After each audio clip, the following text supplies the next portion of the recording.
Initiating satellite scan.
ماذا أنتم فاعلون الآن إذن؟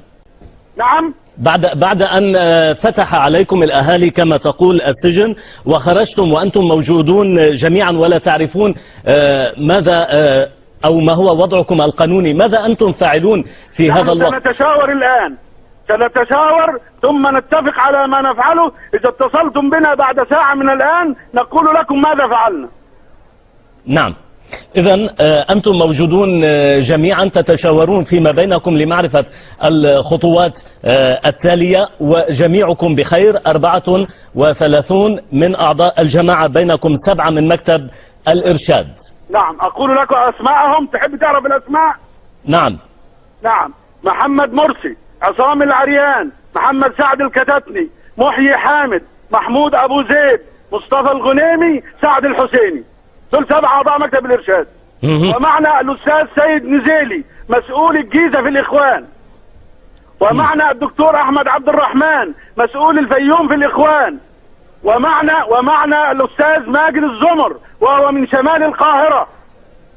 ومعنا الدكتور حسن أبو شعيشع مسؤول الإخوان في كفر الشيخ.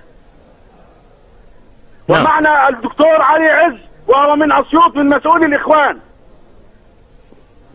الو. نعم، طيب أين فقط للتذكير أيضا أين يقع السجن تحديدا وما اسمه ذاك الذي كنتم فيه وفتح الأهالي أبوابه عليكم؟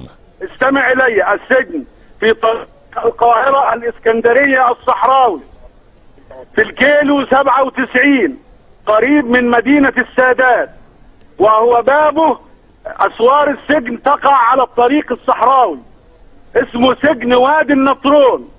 وكنا في عنبر 3، سجن 2 عنبر 3. سجن وادي النطرون الكيلو 97 على الطريق الصحراوي بين القاهرة والإسكندرية، فهو شمال غرب القاهرة بحوالي 100 كيلو.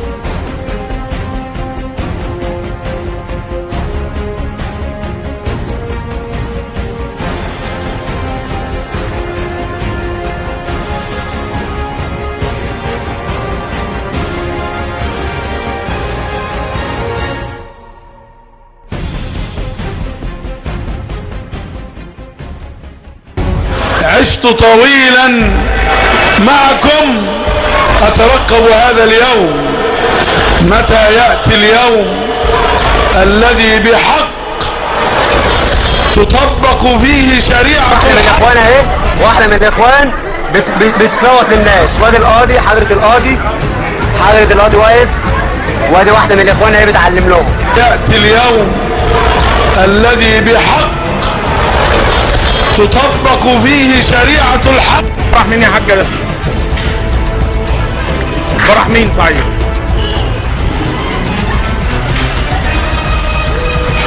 بيشتركوا بقى بالشنطة دي يا حاجة؟ يأتي اليوم الذي بحق تطبق فيه شريعة الحق.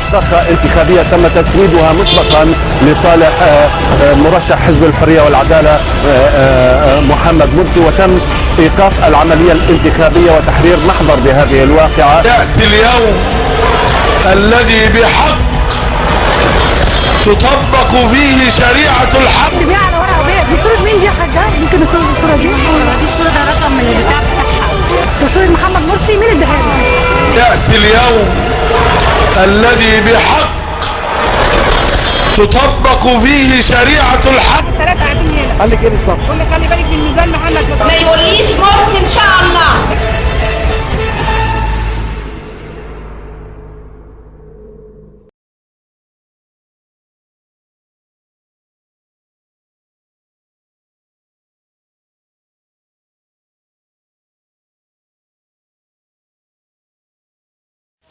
الكل كيف يمضي الكل ويدوس بالأقدام بقايا النظام الساقط الفاسد.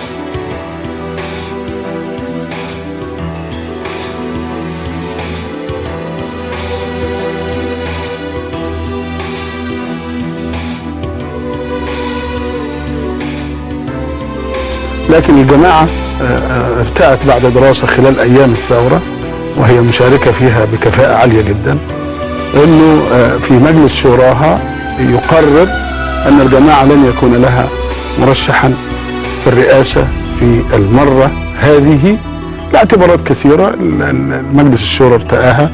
فهذا أعلن يوم 10 فبراير قبل حتى سقوط الرئيس السابق. هبتدي من الآخر، هبتدي من حكاية ترشيح سيد محمد مرسي، مدى صحة هذا الخبر؟ نعم الخبر صحيح، يعني الهيئة العليا للحزب منذ قليل، يعني منذ 10 دقائق فقط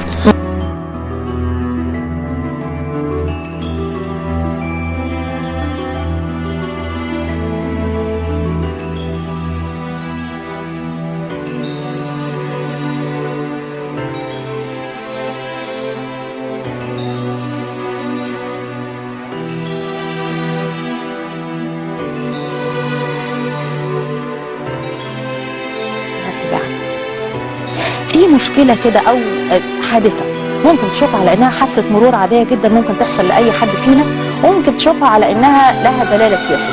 كل المواقع بتتكلم على اعتداء أبناء دكتور محمد مرسي رئيس حزب الحرية والعدالة المنبثق من جماعة الإخوان المسلمين على أحد ضباط الشرطة في الزقازيق. يا جدعان وما عملش حاجة، واقسم لك بالله ما عمل حاجة، شدوه من بدري وبعدين ونزلوه، وبعدين قال له انت مش عارف مين انا، ابن مين انا، ابن محمد مرسي.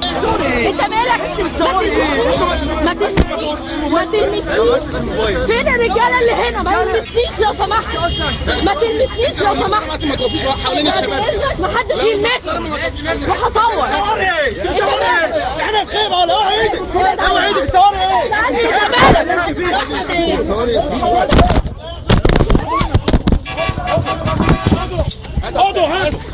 خلاص.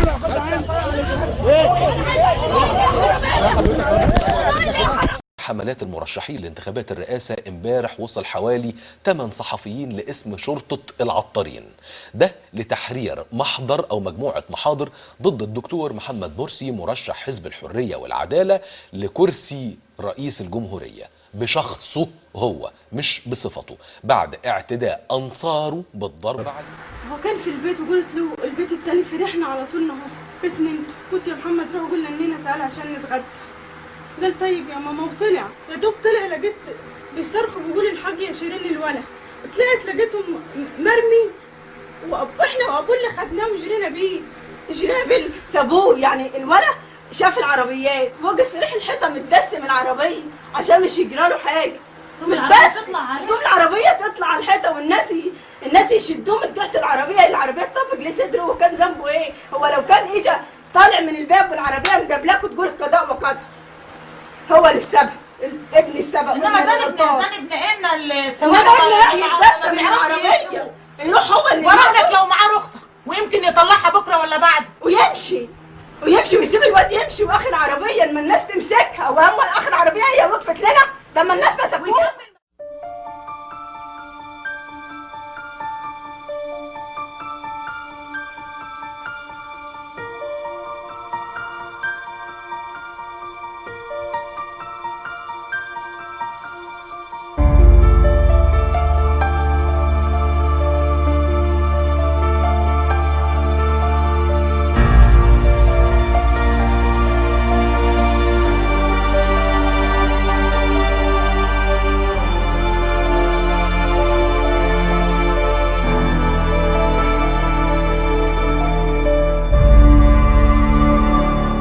لا يمكن ان يكون خلافا عقائديا طبعا، مستحيل. بين المصريين ما فيش خلاف عقائدي اصلا، المصريين كلهم ما فيش بينهم خلاف عقائدي.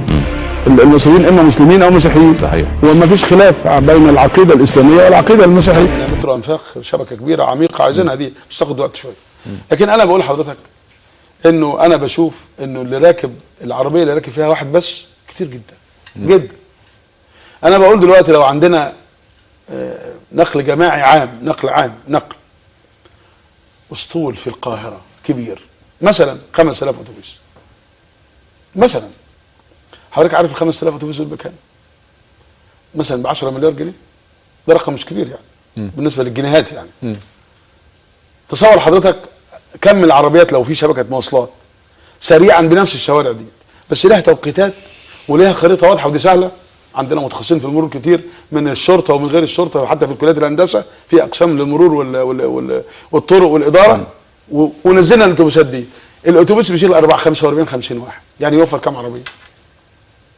ده فرق سريع يوفر 50 عربيه. دكتور محمد مرسي مرشح طبعا جماعه الاخوان المسلمين لرئاسه الجمهوريه، اللي قال واكد على نفس الكلام اللي كنا طبعا تابعناه في المؤتمر الخاص بيه امبارح في اسوان. المؤتمر النهارده كان في كفر الشيخ، اكد على تطبيق شرع الله وقال هو العزه والكرامه، وانه تراجع 60% بعد الثوره. يعني الان السياحه تمثل اقل من 5%، والبرنامج لم يتطرق. على الاقل البرنامج اللي انا شفته على النت 84 صفحه. انا سامع كويس في كذا، بس من اول صفحه 42 حضرتك كاتب التنميه القطاعيه، الا اذا كنت انا عندي نسخه. لا ده انا عايز اقول لحضرتك، عايز اقول لحضرتك ان القطاعات السته كل قطاع داخله مشروعات تنفيذيه وتفاصيل اخرى.